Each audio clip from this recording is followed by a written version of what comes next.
No terceiro capítulo de Sapiens, Yuval Harari abre uma janela para o momento mais transformador da história da nossa espécie, a revolução cognitiva.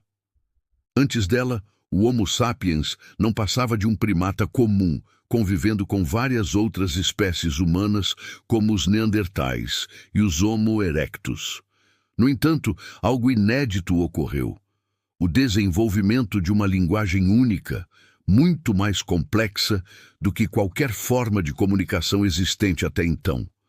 Não se tratava apenas de emitir sons para alertar sobre predadores ou indicar alimento, mas de transmitir ideias elaboradas, histórias e até conceitos abstratos. Essa linguagem tornou possível que os sapiens cooperassem em grupos maiores, ultrapassando a barreira natural de convivência de 150 indivíduos que limita a maioria das espécies sociais. Era o nascimento de uma nova forma de poder, baseada não na força, mas na informação e na narrativa. A revolução da linguagem trouxe consigo uma habilidade ainda mais surpreendente: a criação de realidades imaginadas. Pela primeira vez, uma espécie era capaz de compartilhar crenças em coisas que não existiam no mundo físico, mas que se tornavam reais através da fé coletiva. Isso significa que os sapiens não apenas falavam sobre árvores, rios ou caçadas.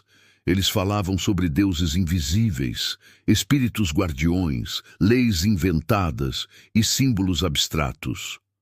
O incrível é que quando milhares de pessoas acreditavam nessas histórias, elas passavam a moldar comportamentos e unir comunidades. Esse poder invisível permitiu a construção de laços sociais muito mais amplos, criando sociedades que iam além do contato físico direto.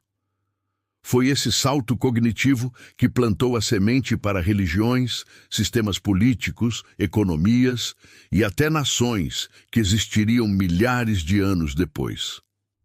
Harari ressalta que essa capacidade diferenciou o Homo sapiens de todos os outros animais. Enquanto macacos conseguiam emitir alertas específicos, como um grito para águia ou cobra, eles jamais poderiam inventar uma história sobre um espírito protetor que os guiava na floresta. Essa limitação impedia que criassem sistemas de cooperação complexos. Já os sapiens, com a imaginação coletiva, desenvolveram algo muito mais poderoso que músculos ou presas afiadas: a capacidade de unir desconhecidos em torno de uma mesma ideia. Essa habilidade tornou-se a verdadeira arma biológica dos sapiens, permitindo que superassem espécies fisicamente mais fortes, como os neandertais. E assim, a sobrevivência deixou de ser apenas uma questão de força bruta e passou a depender da narrativa e da crença compartilhada. Um exemplo que Harari nos dá para entender esse processo é a importância dos mitos nas sociedades primitivas. Imagine dois grupos, um que só consegue se organizar em pequenas caçadas, outro que acredita em um espírito coletivo que os guia. O segundo grupo consegue reunir centenas de caçadores sob a mesma causa, coordenar estratégias maiores e até planejar guerras. A crença compartilhada dá poder.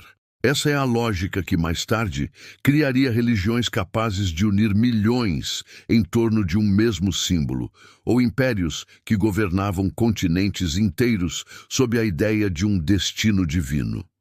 Tudo isso começa nesse momento da história, quando os sapiens aprendem a usar a imaginação para criar vínculos invisíveis, mas extremamente reais em seus efeitos.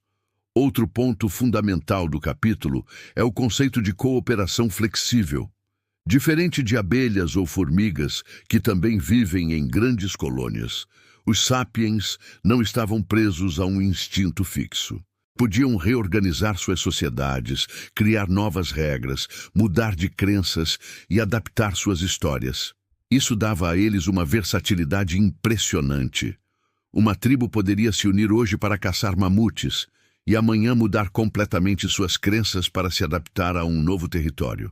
Essa flexibilidade Foi o que deu aos sapiens a vantagem definitiva sobre outros hominídeos. A narrativa coletiva não era rígida, mas sim moldável. E justamente por isso, se tornou a chave para expandir a influência dessa espécie por todos os cantos do planeta. Harari também mostra como a linguagem serviu para acumular conhecimento em uma escala jamais vista. Outras espécies aprendem por experiência direta, mas os sapiens podiam transmitir saberes através de histórias e ensinamentos. Uma descoberta sobre o uso medicinal de uma planta podia ser contada e recontada, viajando por gerações e atravessando aldeias.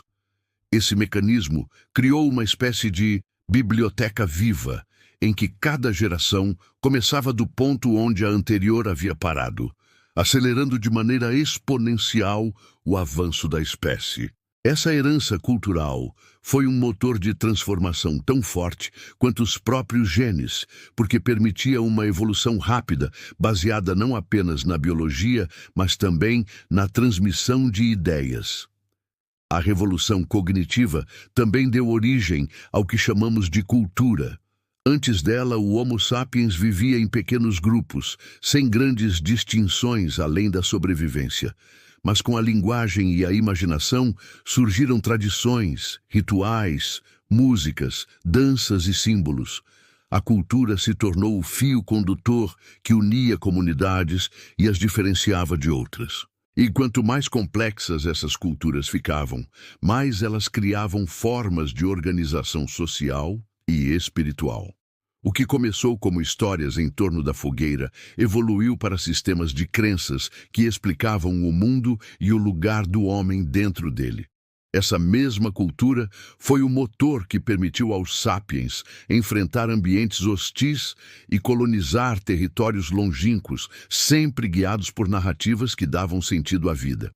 Um dos exemplos mais intrigantes apresentados por Harari é o dinheiro como ficção coletiva.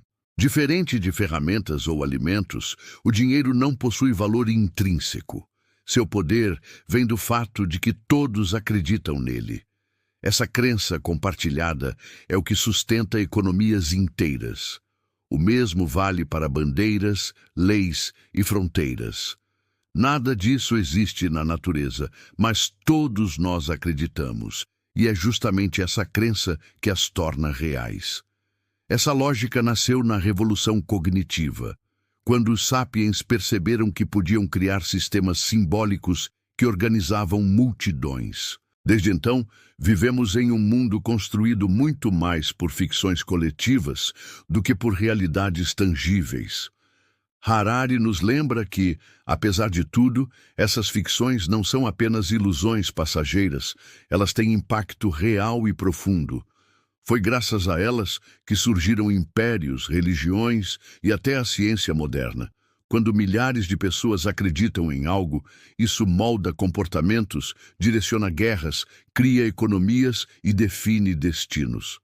A revolução cognitiva não foi apenas um salto na capacidade de falar, mas a inauguração de uma nova era em que ideias moldavam a realidade. E essa herança continua viva até hoje. Ainda organizamos nossa sociedade através de narrativas, sejam elas políticas, religiosas ou culturais. Assim, o terceiro capítulo de Sapiens nos mostra que o verdadeiro diferencial da nossa espécie não foi a força, a velocidade ou mesmo a inteligência individual, mas a capacidade de acreditar em histórias coletivas. Esse dom nos permitiu dominar territórios, subjugar espécies, construir civilizações e até projetar o futuro. A revolução cognitiva foi o ponto de virada que transformou primatas comuns em arquitetos de mundos invisíveis, capazes de moldar a realidade através da narrativa.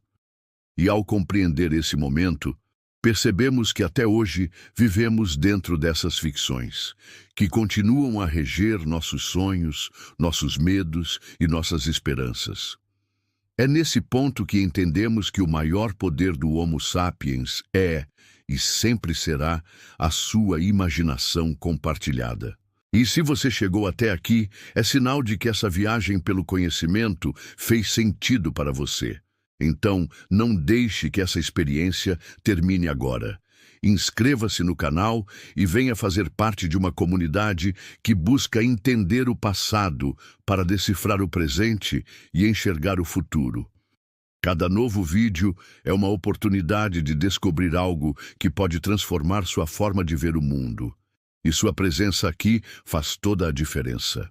Ative as notificações para não perder nenhum conteúdo e compartilhe essa jornada com quem também merece mergulhar nessas histórias épicas. Esse é apenas o começo, e juntos podemos ir muito mais longe.